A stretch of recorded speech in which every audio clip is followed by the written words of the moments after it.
Right, so the next busted video is going to be on breatharians, people who claim that they don't have to eat or drink at all. And it's one of those things, you just don't realize how deep the rabbit hole goes. So I just started off because someone sent me this link, and it just goes on and on from there. These people are completely crazy. In these experiences, I also don't feel hunger.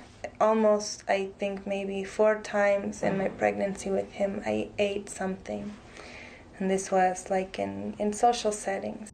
You will be able to recognize yourself as a being that have multiple sources of energy available. Because there's been so much interest lately, is how do I become a breatharian? What do I do? Well, this is probably one of going to be your greatest assets or saviors, is when you're hungry and you don't want to be eating, but you know that you got bacteria, parasites, yeast, molds, flukes, and perhaps even tapeworms. And if you've been eating meat, you got tapeworms. How many supporters? Probably 100 million. 100 million. You're doing well. We are. And then you realize that crap like this is part of a $1 trillion industry. Well, we're having collagen martinis later, right, as one does. Elise Lonan is Goop's chief content officer. I might have some bone broth later. The Hall is a veritable what's that of the multi-trillion-dollar wellness industry. So do you actually believe in some of the other treatments and protocols here, like, bee sting therapy or crystals and things like that? What does it mean when we say believe? Do I have faith in it? Am I willing to? And faith, it means, do I have a leap? Blowouts, wellness panels, and of course, Goop devotees. So we're excited about the gut health talk because the gut is the second brain. That allows me to engage with the unknown? Yes, why not? Take in a little bit more air. It's not that we're opposed to conventional medicine, we just also are very interested in alternative medicine. Yeah, and to quote Tim Minchin, you know what they call alternative medicine that actually works? Medicine. So yeah, after going through quite a lot of this utterly insane crap, in order to just keep my sanity, I'm just going to show you something that I did on the tail end of my heating coins experiment. You'll recall that I was heating these coins to see what would happen, and they would change colour and do interesting things like that. You see, it looks coppery. Let me zoom right in on that.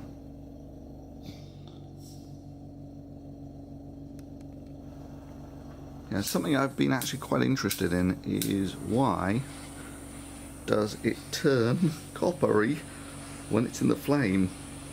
That's actually just copper colour, it's not red heat or anything.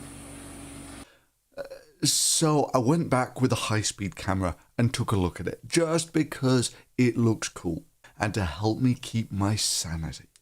So here you are at the beginning, and as you can see, the quarter is very silver, the nickel is very silver, and the penny is coppery.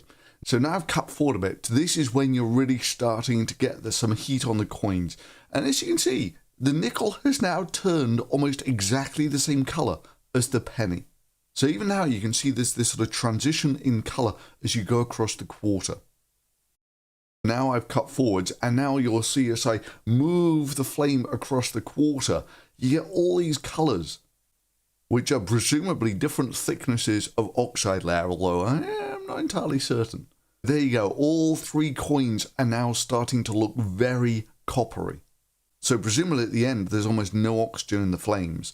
So that's what's stopping the air from getting to the coins, and as the flame moves away, oxygen can come in, and as it does, it coats the coins in an oxide layer of some sort, which is why you get these various colours like black and blue, and the actual emissions that you're getting here, the green and the orange colour, those are electronic excitations in the flame of actual atoms.